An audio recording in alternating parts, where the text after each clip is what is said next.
semuanya, pada kali ini kita akan membahas materi tentang kertas kerja. Halo semuanya, perkenalkan nama saya Bayu Putra Pratama dengan NPM 2341192 dari Program Studi Manajemen Fakultas Ekonomi dan Bisnis. Apa sih kertas kerja itu? Kertas kerja adalah alat yang digunakan oleh akuntansi atau profesi keuangan untuk mengatur, kemudian merinci, dan juga merapihkan data keuangan sebelum disusun menjadi beberapa keuangan atau dokumen dalam proses persiapan laporan keuangan dan memudahkan pemahaman terhadap perhitungan dan juga transaksi keuangan. Selanjutnya adalah hal-hal yang harus diperhatikan dalam membuat kertas kerja. Yang pertama adalah lengkap. Kertas kerja dikatakan lengkap apabila memenuhi dua syarat berikut. Yang pertama adalah berisi semua informasi pokok. Dan yang kedua adalah tidak memerlukan penjelasan lisan sebagai tambahannya. Kemudian yang kedua adalah teliti. Kertas kerja yang dibuat auditor harus bebas dari kesalahan, baik kesalahan penulis maupun kesalahan penjumlahan. Untuk itu, pembuatan kertas kerja harus dilakukan secara cermat dan juga teliti. Yang ketiga adalah ringkas. Kertas kerja dikatakan ringkas apabila hanya berisi laporan informasi pokok dan relevan dengan tujuan dari pemeriksaannya. Dan yang keempat adalah jelas. Auditor harus menggunakan istilah-istilah yang tidak menimbulkan pengertian ganda. Dan yang terakhir adalah rapi. Kerapihan kertas kerja akan mempermudah pemahaman terhadap kertas kerja tersebut. Jadi, 5 pokok penting ini harus diperhatikan jika kita mau membuat suatu kertas kerja.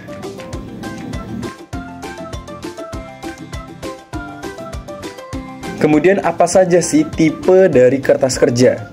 Nah, tipenya itu di sini terdapat 7 tipe.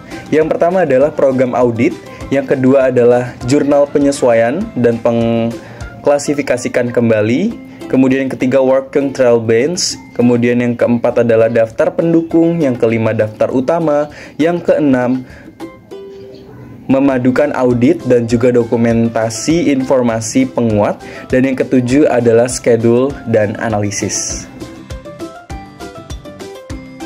Yang pertama adalah program audit. Program audit adalah auditor menyebutkan dalam program audit ini ada 4. Yang pertama adalah pemeriksaan yang harus diikuti dalam melakukan verifikasi setiap elemen yang tercantum dalam laporan keuangan. Nah, yang kedua adalah tanggal pelaksanaan prosedur audit. Yang ketiga yaitu paraf pelaksanaan prosedur audit. Dan yang terakhir adalah dan penunjukan indeks kertas kerja yang dihasilkan oleh auditor. Baik, working trial balance adalah suatu daftar yang berisikan tentang saldo sebagai akun buku besar pada akhir tahun yang diaudit dan pada akhir tahun sebelumnya. Nah, kolom untuk penyesuaian dan pengklasifikasinya adalah saldo setelah dikoreksi oleh auditor. Akan dicantumkan dalam laporan keuangan auditannya. Nah, working trial balance ini dapat disiapkan oleh klien maupun auditor, seperti itu. Next, kita ke jurnal penyesuaian dan pengklasifikasi kembali. Nah, kesalahan perlu dikoreksi nih dengan membuat jurnal penyesuaian. Kesalahan dalam catatan akuntansi dan laporan keuangan itu perlu diperhatikan. Nah, jurnal pengklasifikasi ini dilakukan untuk memastikan nih pengklasifikasi akun itu sudah tepat. Seperti itu.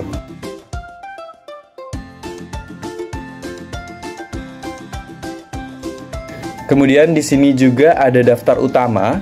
Daftar utama sendiri adalah suatu informasi yaitu mencakup semua informasi yang dicatat dalam daftar pendukung, diringkas dalam daftar utama.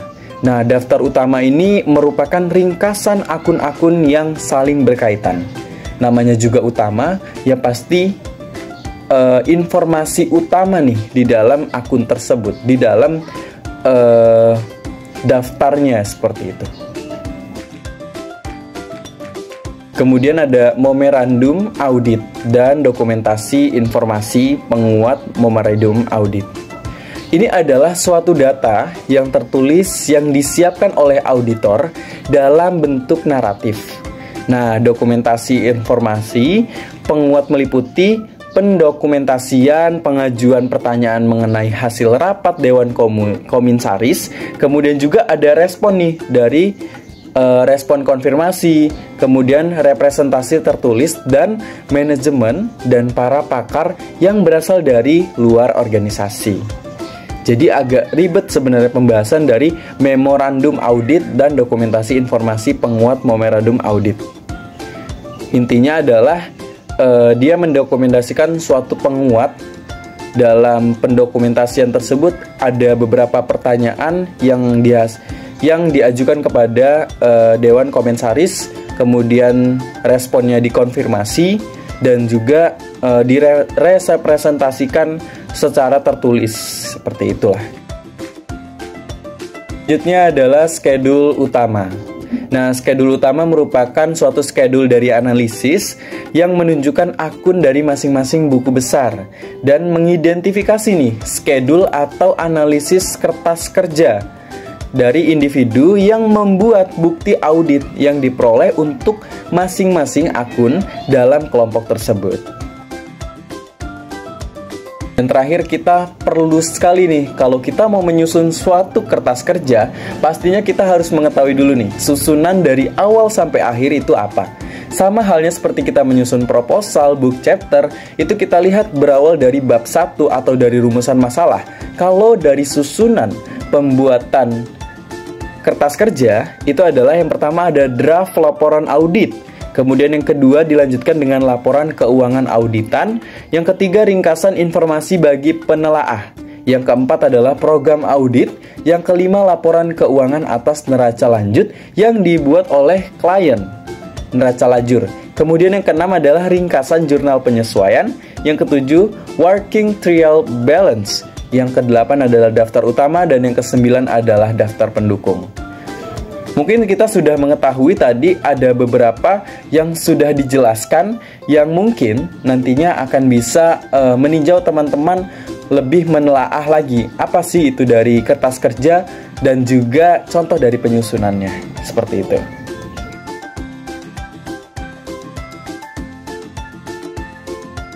Mungkin itu saja yang dapat saya jelaskan. Terima kasih sudah menonton video saya sampai akhir. Semoga apa yang sudah saya jelaskan ini dapat diterima manfaatnya dan juga diambil makna dari setiap pembelajaran mengenai kertas kerja tersebut. Terima kasih. Thank you so much.